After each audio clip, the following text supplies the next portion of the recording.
आइए हम उद्धव प्रसंग में प्रवेश करते हैं। एक मिनट, मैं चाहूंगा सभी एक बार सभी को प्रेम से बोलना पड़ेगा और जोर से। चलिए, उद्धव प्रसंग में हम प्रवेश कर रहे हैं। बहुत ही सुंदर प्रसंग है, ध्यान से सुनिएगा, मन को छू लेने वाली प्रसंग। अब वृंदावन में भगवान को रहते 10 वर्ष और 8 महीने हो चुके हैं। भगवान वृंदावन में 10 वर्ष और 8 महीने रहते हैं। उसके बाद वो मथुरा चले जाते हैं और मथुरा जा करके वो 1 वर्ष गुरुकुल जाते हैं शिक्षा के लिए।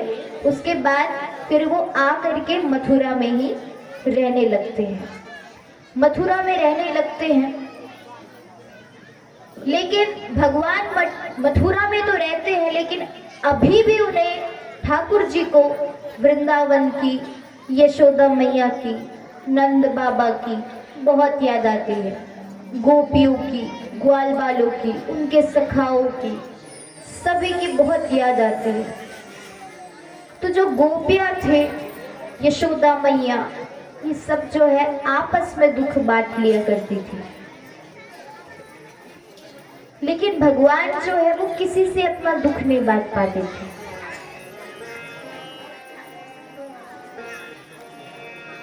कहते हैं कि अगर घर का कोई जिम्मेदार व्यक्ति, कृपया शांति बनाकर रखे, इधर वाले जितने भी हैं बच्चे शांत रहेंगे, इधर के भी बच्चे शांत रहेंगे, शांति बनाकर रखे। कुछ देर बाद वैसे ही मजे करने वाले हैं आप सब, तो अभी थोड़ा सा सहयोग करें। तो देखिए, घर के अगर कोई जिम्मेदार व्यक्ति जिस पर सब कोई निर्भर रहते हैं, अगर वो कमजोर पड़ जाए, वो रो दे या एक बार वो टूट जाए, तो घर के सभी लोग कमजोर पड़ जाते हैं। भगवान चाहते हुए भी किसी को अपना दुख नहीं बता सकते।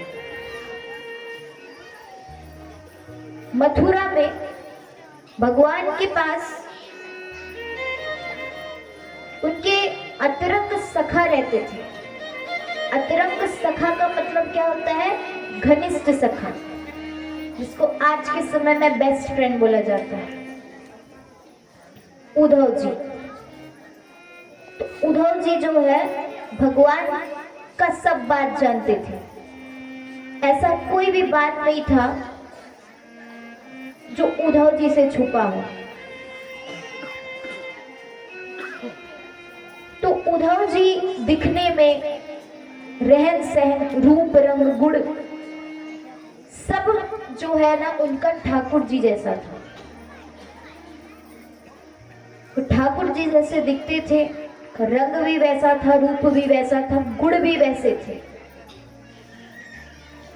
उन्होंने देवताओं के गुरु बृहस्पति महाराज जी से शिक्षा ली थी, और एक तरफ से कहा जाए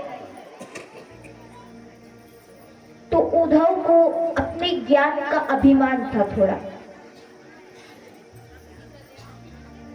वो ज्ञान का भंडार थे, गुण रूप रंग सब ठाकुर जी जैसा था।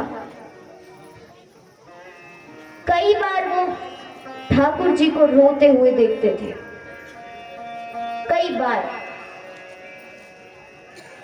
तो उद्धव जी असमंजस में पड़ जाते थे कि आखिर भगवान क्यों रो रहे हैं, क्यों रो रहे हैं। पूछना तो चाहते हैं, मित्र है, पूछ नहीं सकते कि कुछ भी बोलो, मित्र है, लेकिन भगवान है, हिम्मत नहीं होती थी।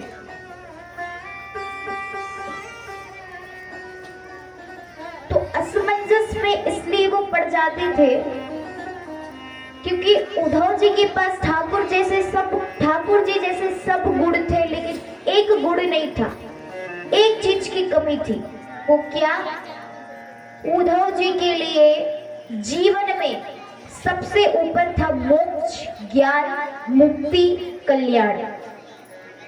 उनके लिए सबसे ऊपर यही था। जीवन में केवल मोक्ष प्राप्ति ही लक्ष्य है, उनके जीवन का यही लक्ष्य था।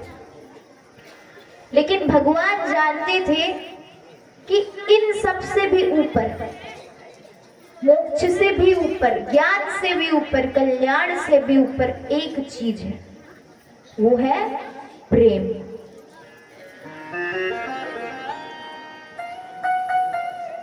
वैसे तो भगवान किसी को अपनाते नहीं हैं।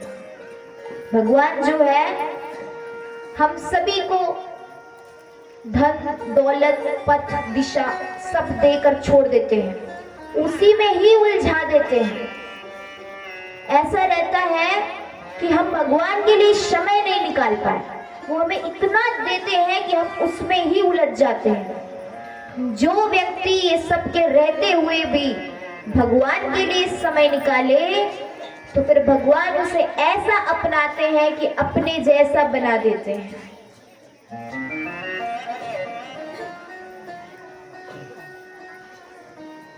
तो उद्धव जी की में ये कमी थी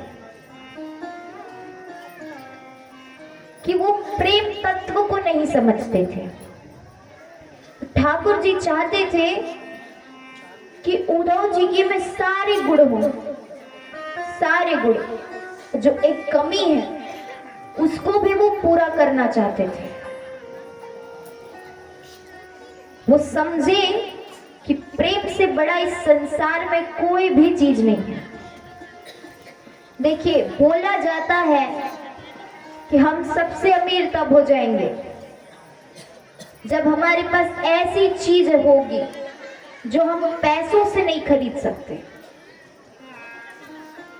वो क्या है?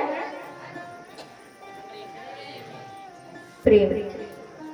अगर हमारे पास प्रेम है तो हम बहुत अमीर हैं। तो ठाकुर जी सोचते हैं कुछ भी हो जाए, उद्धव को प्रेम तत्व समझाना है। प्रेम तत्व समझाना है तो प्रेम की पाठशाला में भेजना पड़ेगा। प्रेम की पाठशाला क्या थी? वृंदावन प्रेम की पाठशाला थी, ब्रज, जहां से प्रभु ने प्रेम सीखा। एक दिन प्रभु अपना सारा राज कार्य छोड़ करके अपने कक्ष पर आते हैं। अपने कमरे पर आकर, उनके कमरे में एक खिड़की थी, वहां पर बैठकर वो खिड़की से यमुना जी का तट दिखाई देता था। खिड़की पर आकर प्रभु एक टक देख रहे हैं यमुना जी के तट को, और देखते हैं कि यमुना नदी में उनका प्राकृतिक जल नहीं बह रहा है। जो यमुना नदी में चंचलता रहती थी, आज उस चंचलता से यमुना नदी का जल नहीं बह रहा है। जब भगवान वृंदावन में रहते थे, जिस प्रकार यमुना नदी बहती थी, आज वैसी नहीं बह रही। यमुना नदी शांत हो गई है, उसका खुद का जल, उसके खुद का जल नहीं लग रहा है। ऐसा लग रहा है कि आज यशोदा मैया, नंद बाबा, ब्रजवासी, ग्वाल बाल, गोपियों के आंसू बह रहे हैं और भगवान को रो रो कर पुकार रहे हैं। शाम का समय था। ठाकुर जी के मन में एक अलग सी छवि आती है। शाम का समय था, भगवान के मुख में एक अलग ही चमक। वो ये दृश्य देख रहे हैं कि ये वही समय है जब मैं और मेरे सखा श्री दामा, मधुमंगल, दाऊ भैया गौ चरा करके लौटते हैं। ये वही समय है। हाँ हाँ, निश्चित ये वही समय है। भगवान अपने मन में छवि बनाते हैं और अचानक से भगवान का दिमाग भटक जाता है। जोर जोर से चिल्लाने लगते हैं, अरे श्रीदामा रुको जरा, मेरे लिए तो रुको। अरे मधुमंगल मुझे भी साथ लेकर चलो।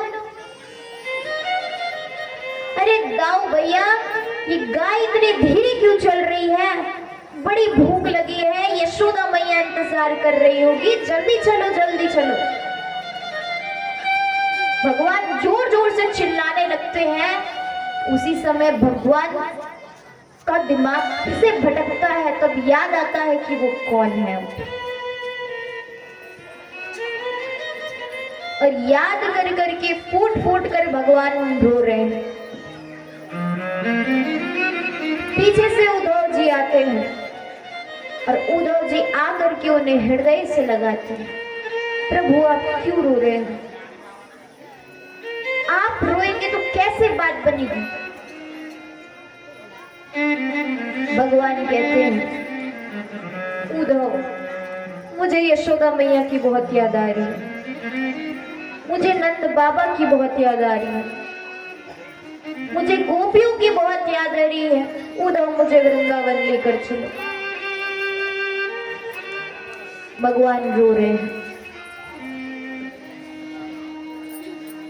भगवान उद्धव जी से कहते हैं कि उद्धव, नंद बाबा जैसे बाबा किसी को नहीं मिल सकते, युगों युगों तक किसी को नहीं मिल सकते। तुम्हें पता है कि नंद बाबा जब बाहर जाया करते थे ना, तो जानबूझ करके वो अपनी जूतियां छोड़ देते थे। उन्हें पता रहता था कि कृष्ण आएगा, जूतियों को अपने सर पर रख करके आएगा। और बाबा जानबूझकर जूतियों को छोड़ करके द्वार पर खड़े हो जाते थे। और मैं रोज बाबा का जूतियों को अपने सर पर रख करके ले करके जाता था और बाबा को अपने हाथों से जूतियां पहनाता था और कहता था कि बाबा आज आपने फिर से जूतियां पहनना भूल गई, मैया डांटेगी ना, ऐसा नहीं करते।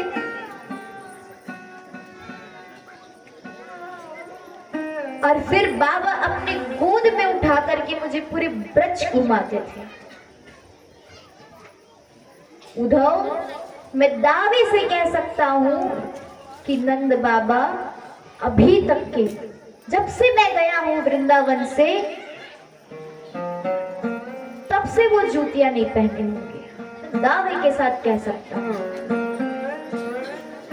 भगवान कहते हैं यशोदा मैया से, भगवान उद्धव से कहते हैं कि उद्धव, युगों युगों तक यशोदा मैया जैसे मां किसी को नहीं मिल सकती। जब तक मैं उनके पास था, मैंने उन्हें कभी भी सुख नहीं दिया। मेरे कारण उन्हें रोज उलाहन सुनने पड़ते थे। रोज घर पे कोई ना कोई शिकायत लेकर के आता था कि तुम्हारे कन्हैया ने चोरी किया, तुम्हारे कन्हैया ने मटकी फोड़ा। रोज शिकायत करते थे। मैंने उन्हें कभी भी सुख नहीं दिया। एक दिन गैया चरा करके मैं लेट से लौटा। गैया चराने में लौटने में मुझे देर हो गई। जैसे ही मैं आया, यशोदा मैया मुझे गले से लगा लेती, कहती कन्हैया तू देर मत किया कर। जब तू देर करता है ना तो मेरा कलेजा बाहर आ जाता है, मुझे कुछ नहीं सूझता। कन्हैया तू देर मत किया कर। थोड़ी सी देर होने के बावजूद मेरी माँ रोती थी। ना जाने मेरी माँ आज इतने दिन हो गए मेरे बिना कैसे रह रही होगी। अरे उनसे ज्यादा तो दुख मैंने भोली भाली गोपियों को दी है। एक दिन यशोदा मैया मुझसे कहती है कि कन्हैया देख, तू चोरी मत किया कर, तू गोपियों के यहाँ जा करके चोरी मत किया कर, वे गरीब हैं, उनका दिनचर्या जो है दूध दही बेच करके चलता है, दूध दही बेच करके जो पैसे आते हैं ना, उनसे ही वो अपना उस दिन का भोजन करते हैं। चोरी मत किया कर बेटा तू। और जब से मैया मुझे समझाई, तब से मैं उस दिन से चोरी करना बंद कर दिया। कुछ दिन बाद ना सारी गोपियां आकर के मेरे घर पर खड़े हो जाती है और कहती है कि कन्हैया, तू हमारे घर पर चोरी करने नहीं आता, क्या होता है हमारे मटके का नुकसान हो जाएगा तो, क्या होता है मटकी फूट जाएगी तो।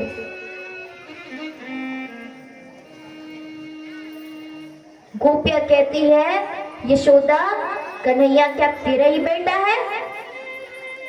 कन्हैया हमारा भी बेटा है, तू उसे मना मत किया कर। अरे असल में तो भोजन हम उस दिन नहीं करते जिस दिन कन्हैया हमारे घर नहीं आता, और असल में हम उस दिन गरीब हो जाएंगे जिस दिन कन्हैया हमारे घर आना बंद कर देगा।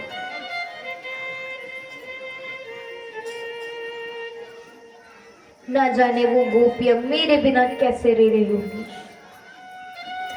उससे कई ज्यादा दुख मैंने अपने श्री राधे को दिया है, जिन्होंने अपना सर्वस्व मेरे लिए त्याग दिया। और भगवान राधे राधे राधे करके रो रहे हैं। उद्धव जी उन्हें चुप कराते हैं, प्रभु आप रो मत, आप क्या उन अनपढ़ गंवार ब्रजवासियों के लिए रोते हो? अनपढ़ गंवार ब्रजवासी, उद्धव ने कहा।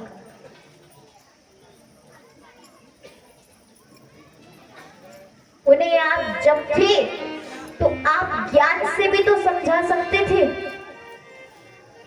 कि उनके जीवन में उन्हें मोक्ष की प्राप्ति करनी है। आप उन्हें ज्ञान से भी समझा सकते थे। भगवान कहते कैसे पता वो अनपढ़ है? उद्धव जी कहते हैं कहा प्रभु, वे कहा गुरुकुल का नाम भी जानते हैं क्या? मैं गुरुकुल गया हूं, आप गुरुकुल गए हो, वो तो गुरुकुल का नाम भी नहीं जानते। उनका तो सिर्फ काम है दूध दही बेचना, तो अनपढ़ नहीं तो और क्या है? भगवान कहते हैं मैं तो खुद 1 वर्ष के लिए गुरुकुल गया हुआ था। क्या कोई बच्चा नर्सरी क्लास में पढ़ता है तो वो सब कुछ सीख जाएगा? तो मैं भी 1 वर्ष के लिए गुरुकुल गया था, तो क्या मैं भी सब कुछ सीख गया? उद्धव जी कहते भगवान आप तो स्वयं ज्ञान है। उद्धव जी ये कह रहे हैं कि आप स्वयं ज्ञान है, लेकिन उन्हें ये बात समझ में नहीं आ रही है कि जब भगवान श्री कृष्ण, जब स्वयं ज्ञान जो है ब्रजवासियों के साथ रहता है, ब्रजवासी कितने ज्ञानी होंगे।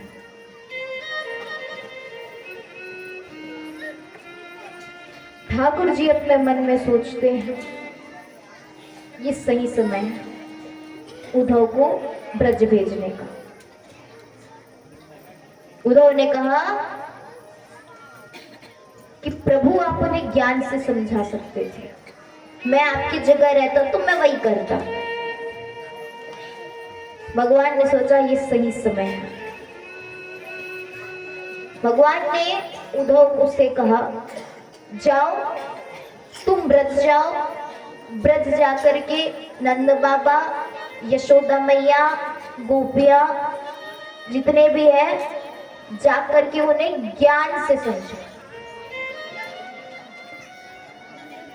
ये समझाओ कि प्रेम कुछ नहीं है, मोक्ष प्राप्ति करना परम लक्ष्य है। उद्धव ने कहा ठीक है, क्योंकि उद्धव को अपने ज्ञान पर भरोसा है कि हाँ मैं कर लूंगा। भगवान जो है उन्हें अपने वस्त्र पहनाते हैं, पीतांबर, मुकुट, कुंडल। भगवान उन्हें अपनी तरह तैयार करते हैं।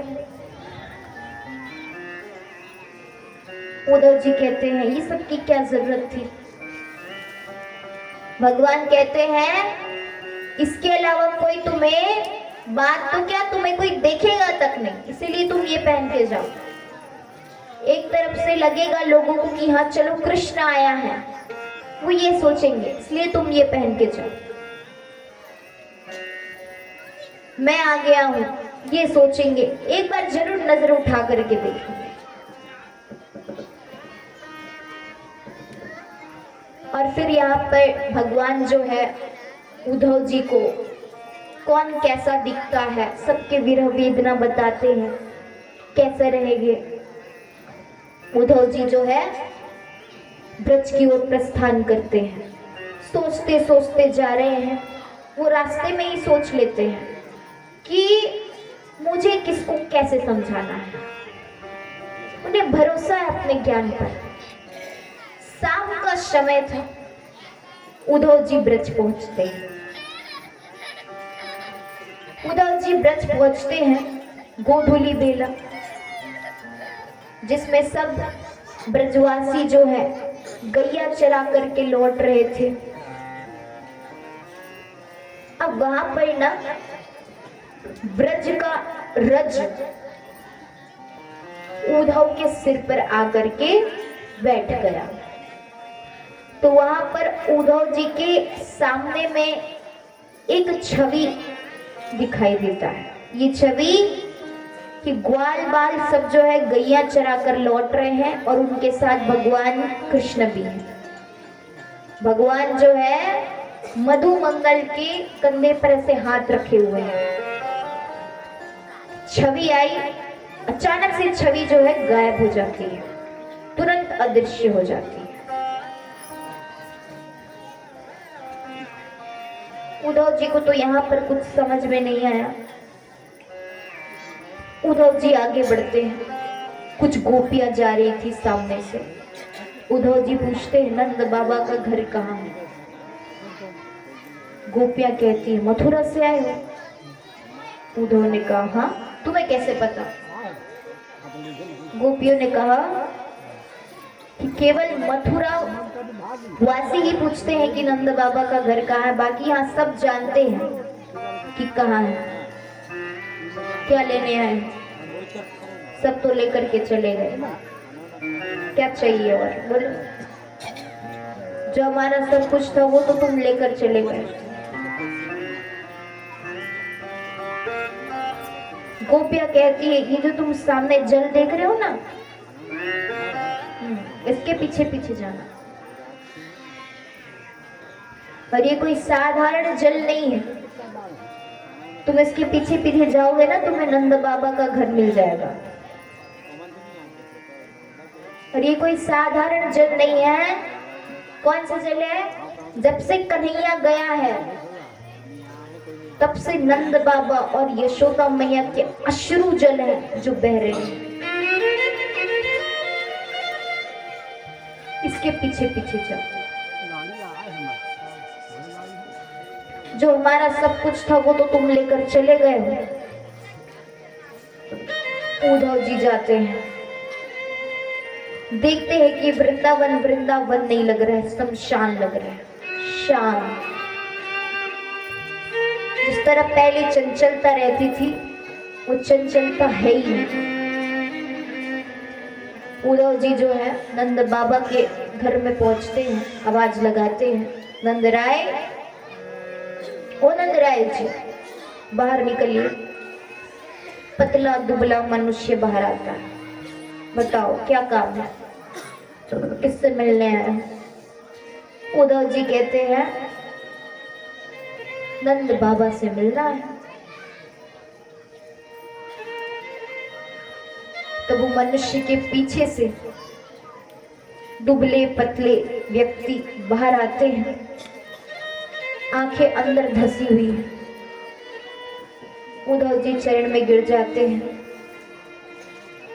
सोचते हैं कि जैसे ठाकुर जी ने वेश बताया था ना, लग ही नहीं रहे हैं, चेहरे में मुस्कान नहीं है।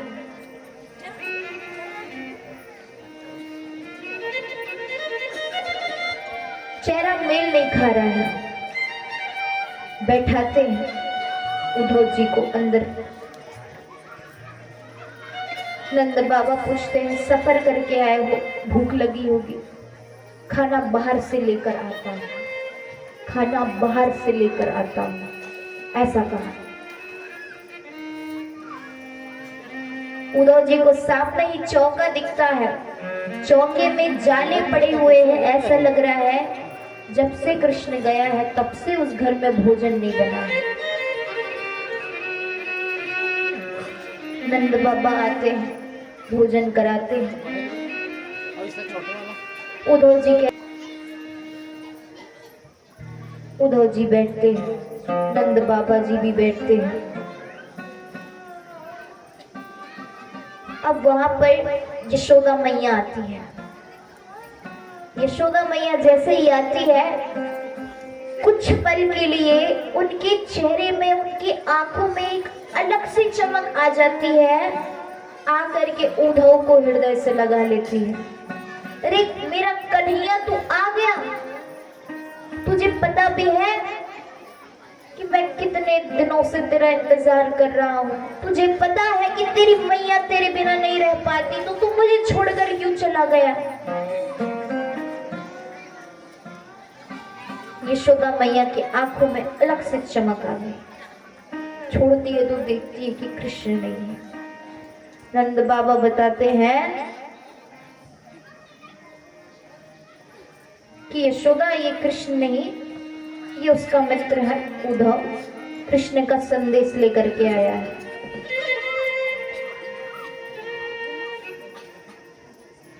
यशोदा मैया कहती है कि बचपन में कृष्ण रोता था ना, तब मैं सब काम छोड़ करके ना उसको गोद में ले लेती थी, और आज उसकी मां तक कब से रो रही है। एक बार कृष्ण नहीं आ सकता क्या? एक बार अपनी मैया से मिलने नहीं आ सकता? उसकी माता उसके बिना नहीं रह पा रही। उद्धव जी कहते हैं कि मैया, आप कन्हैया को खुद गर्ज मत समझिएगा, वो भी आप सबको बहुत याद करता है, बहुत याद करता है आपको। एक बार देवकी मैया ने मुझे ये चीज बताया था। मैं बताना तो नहीं चाहता, लेकिन मैं मजबूर हूं। मैं बता रहा हूं कि देवकी मैया आपको ये कहती थी, धन्य है यशोदा, धन्य है यशोदा का लालन पालन। यशोदा ने कहा था कि कृष्ण बहुत चंचल है, वो दिन भर खेलते रहता है, लेकिन यहाँ तो वो महल से बाहर तक नहीं निकलता। कन्हैया जब से मथुरा आया है, उसके चेहरे पर मैंने मुस्कान नहीं देखी, उसके चेहरे को मैंने मुस्कुराते हुए नहीं देखा। यशोदा, तुमने कहा था कि कृष्ण जो है खाने पीने का बहुत शौकीन है, बहुत अच्छे से खाता है। तो एक दिन मैंने उसकी थाली में गौरस से बना मिठाई बनाई थी, मैंने उसे दिया। कृष्ण जो है भोजन को सबसे पहले देख करके प्रणाम करता था। उस दिन कृष्ण जो है भोजन की थाली को खिसका दिया और जा करके वो अपने कमरे में चला गया और उद्धव से कहता है, मुझसे कहता है कि देवकी मैया से कह देना कि मेरी थाली में गौरस से बना कोई भी मिठाई ना दे, वो देखते ही मुझे ये मेरी यशोदा मैया की याद आती है। मैं नहीं चाहता कि मुझे ब्रज की याद आए। इतना कह रहे थे उद्धव जी, इतने में ही यशोदा मैया सुन नहीं पाई और मूर्छित हो गई कि नेत्र बंद हो गए।